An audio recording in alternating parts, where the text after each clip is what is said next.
problem solvers! Welcome to Social Skills. Today, what we're doing in the video is a read aloud. But like previous read alouds where I couldn't find a physical copy of the book, I'm going to show you a video of somebody else reading it. I'm going to watch along with you, and then when we come together on Zoom, we'll discuss um, the book. Cool. So let's get started.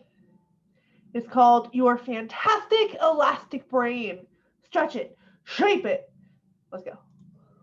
Hi, kid, and welcome to the super smart edition of Kid Time Storytime. Your fantastic elastic brain. Wow, I love how Greenbeard gets excited about learning. He is a brainiac. The brain. We stretch it, we shape it. Yeah, we do. Oh, what is this? Owl is saying an average person's short-term memory can hold 7 digits at a time. Mouse says, I think I can remember this number. Do you think we can? Should we try? 283 1908. 283 1908. Well, we'll test each other at the end. It says here, the human brain weighs about 3 pounds. It feels like a lot more. Poor little thing, the mouse. Man, that's a lot of brain for a mouse to carry. When does it rain brains? During a brainstorm. Wow. What does your brain really do? Does it fill the space between your ears? Hello in there. All I see is pink stuff.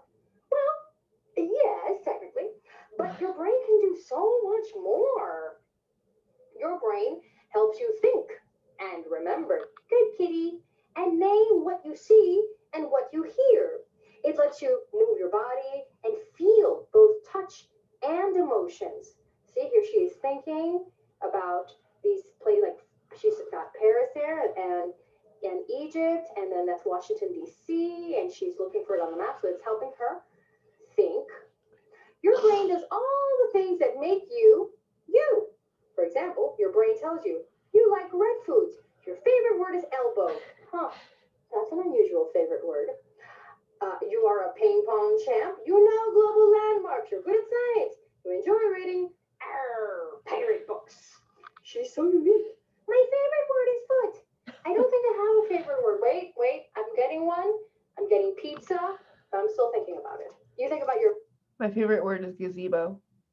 favorite word as well. I think it's a good idea to have one now that I think about it.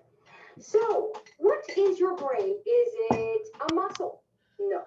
The brain is an organ in your body. It's made up of cells and tissues. Greetings, Earthling. Welcome to Planet Organ. The brain controls everything you do, everything you think, everything you feel, even everything you dream. Hey, I had that same dream. Really? That Earthling dream? The brain has many parts that do all kinds of different jobs. Let's see, it breaks it down to the cerebrum, the prefrontal cortex, the amygdala, the cerebellum, the hippocampus. Oh no, that pink stuff is busy. I think, therefore I am. Dude, that's deep. The cerebrum. Oh, sorry, I call it cerebrum. Cerebrum. The cerebrum is the largest part of your brain. That's that big blue part all over the top. And it helps you think and speak. The cerebellum, that little red part in the back, is a small part of the back of the brain that helps your muscles to coordinate your movements and your balance so that you can walk, ride a bike, play tag. I can walk and chew gum. The prefrontal cortex, PFC for short, is a part of your brain behind your forehead. It lets you make plans and decisions. Mystery meat or secret soup? Decisions. The hippocampus is at the center of your brain. It works like a filing cabinet. Oh, how about that? And it helps you store and find memories. Find it! Yeah, the cheese file. The amygdala is a tightly packed group of cells deep within the center of the brain that controls your emotions. I call it amygdala because I think in Spanish it's amygdala, and I thought of it that way, but it's amygdala. And, well, it controls emotions. It controls if you're excited, angry, embarrassed, frightened, sad, happy. Neurons. Neurons are brain cells that make electrical signals to send messages to other cells in your body, telling them what to do. Amygdala means almond. I can see how it got that name. Really? Look at that. I love learning stuff in kids' books. Well, you kids are lucky. There's some good books out here. When you were born, you were very little. Maybe you don't remember, but you were. Your brain was small and not so strong. Did you know that? Now, as you get older, your body grows and gets stronger. As part of your body, your brain grows and learns to do new things. And here's the thing, you can make your brain do even more. Your brain grows very fast during the first 10 years of your life. Are you listening? This is super duper important. Most kids don't know this. This is the magic decade, 1 through 10. When you can help your brain grow faster and be more powerful, just like lifting weights helps your muscles get stronger, learning new things strengthens your brain. You can give your brain a good workout by trying to learn many different things. Oh, well, so she's learning by reading, and she's going to school, and she's doing her math, and she's learning it to play an instrument, and she's doing scientific experiments. Those are all good ways. You know another good way? Oh, I know. Oh, hey, Abuela Bear. I have a suggestion. Okay, what is it? Well, another way to stretch your brain and make it more powerful is to learn another language. Oh, that's true. Do you mean another language like Espanol? Oh, maybe. And anyway, you have excellent books on Kid Time, Story Time in Espanol and English, so that way kids can learn. Well, that was my 2 cents. Well, thank you, Abuela, for making that unexpected appearance. Now, back to our book. Like elastic bands that stretch when you pull them, even things that are hard at first, or that you don't like to do, or that you don't do very well, get easier when you keep trying. That's why they always say practice makes perfect. Persistence is a big thing. Persistence means you keep going, and you don't give up. What do you think? Think about the first time you played soccer. You probably couldn't kick the ball far or make many goals, but as you kept going to practice, you learned more about the rules of the game and followed your coach's directions. The muscles in your legs and feet got stronger. Your movements were more coordinated, and you could run farther and faster. Learning more, practicing what you learned, let you play better and have more fun. Practice really does make perfect, or at least much better. And if you don't play soccer and this doesn't really, ring true to you, think about anything, whether it's another sport that you played, or maybe it was reading that was hard and then you got good at it, or maybe it's a new instrument that you took up. Yeah, we start slow and then we get better. Even when you make a mistake while you're learning something new, which by the way is totally normal. Abracadabra, you are still training your brain. Poof, sit down, focus, focus, keep trying. You will remember that mistake and try something else until you get it right. Making mistakes is actually one of the best ways your brain learns and grows. And that's why they always say you gotta learn from your mistakes.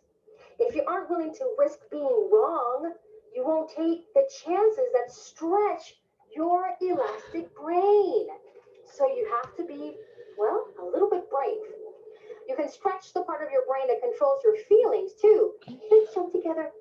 If you're frightened, for example, about taking a risk, like learning to swim, finding the courage to put your face in the water stretches your amygdala. Huh? How about that? It will remind you that you overcame your fear. Fight the fear. So you will be braver the next time something scares you, like diving into the water. We give you a 10. Woo! Perfect score. Learning something new causes the brain to grow. More connections among the neurons. Remember, those are the little cells all over your brain. With more connections, the neurons can send and receive more messages. These connections help to stretch a part of your brain and make it even more elastic so that it can hold more information and more ideas. How does the brain stretch and grow? Neuro means that the word it is part of has something to do with the brain. A sculptor molds shapes or carves things out of clay or wood or stone. So you, kid, you shape your brain when you make it bigger by adding new things you know and can do. You are a sculptor. What does that mean? Remember? Neuro means the brain. Sculpting means you mold. You are sculpting your own brain. How did you do that? Neurons, my feathered friend. Neurons. When you learn something new, you're building on what you've already learned. Look at that. Got a girl playing the piano. In the same way that the muscles in your body work together when you want to lift a heavy object or, say, kick a ball, the different parts of your brain work together when you are learning something new. The amygdala makes you want to learn to play the piano. The cerebrum helps you to decide to practice. The cerebellum calls up the memory of watching and listening when your piano teacher showed you how to play a new piece of music. Then your cerebellum sends messages through neurons to the muscles in your wrists, hands, and fingers so that you can hit the right notes. The next time you play that piece of music, the parts of your brain and body will know how to work together and you will play the song more easily. Isn't it incredible how all the parts work together? It's amazing how we're built. The brain that makes you really is an amazing organ. It controls what you think, do, feel. Remember, your brain is growing very fast during your first 10 years of life, and now we know that you can help it grow. You got to put in as much information in there as possible, kid. When you try hard to learn something new, connections grow from neurons and attach to other neurons. Then your brain can send messages faster, making part of your brain bigger and stronger. Making mistakes really helps you learn. Yes, Green Bear? I can attest that this is true. I've made a few mistakes in my day, it's true. Everybody knows about my transgressions, but I've learned. That's all. Okay, but thank you for sharing that with us. Making mistakes really helps you learn because your brain keeps trying new things and stretching until you figure out the answer to your problem. You are shaping a more elastic brain when you learn new things that build on what you already know. So you know things, and then you know other things, and then you know other things, and before you know it, you are building a tall building of knowledge inside your brain.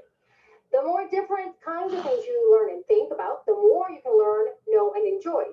The harder you try without, and this is key, without giving up, the more you will learn. Which means you're going to make more mistakes because you're going to keep learning, but that's going to keep on growing. You have to be brave and not give up. You really can train your brain to be fit and strong and to keep stretching and growing throughout your whole life, like your body. And that is that. Is it? No. The human brain is made up of about 85% water. I'm really thirsty right now. The energy used by the brain is enough to light a 25-watt light bulb. It's lit. I must be thinking stuff. I bet you're thinking stuff too, kid. Oh, wait. What was that number? Remember the number at the beginning of the book? Yeah, I remember the number. What is it? No, I remember there was a number, but I don't remember the number. Oh, I fail. No, it's okay. It's okay. It was an exercise we wanted to try. I think there was a 2 and an 8, and I think there was a 1903. Do you remember the number, kid? All right, here we go. Let's see. 28. Oh, 1908. 28. Here's the 3. 1908. Well, I remembered a few numbers. But, well, I think that maybe if we practice that, we can get better at it. Exactly. But don't just learn random numbers. Learn numbers that mean something. You know, like some sort of a cool code or some solution to some massive problem in the world. Oh, okay, that's a big task. Well, why do you think you have your brain for? Big tasks. Exactly. All right, kid, remember to exercise your fantastic elastic brain and put as much in there as you possibly can. That tickles. All right, kid, see you next time. That's right, see you next time on Kid Time. Story time. I love how energetic and even like silly the reader is in that video. And I also love that book because I think it is so important to remember that the more we try something, the easier it gets. Everything is hard when you first do it. Everything from walking to reading to rocket science, it's all really hard when you first try it, and it gets easier and easier and easier. All right, this has already been a long video, so I'm going to wrap it up. But before I do that, let me really quick tell you what I need you to bring to Zoom.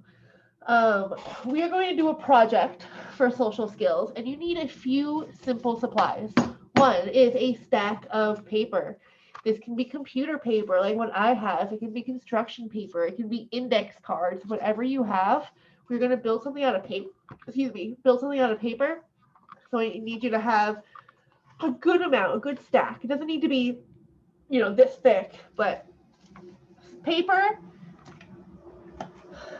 scissors, and either glue or tape. So I will see you on Zoom very shortly, but please first go find these supplies and come back and I'll explain the project. See you soon.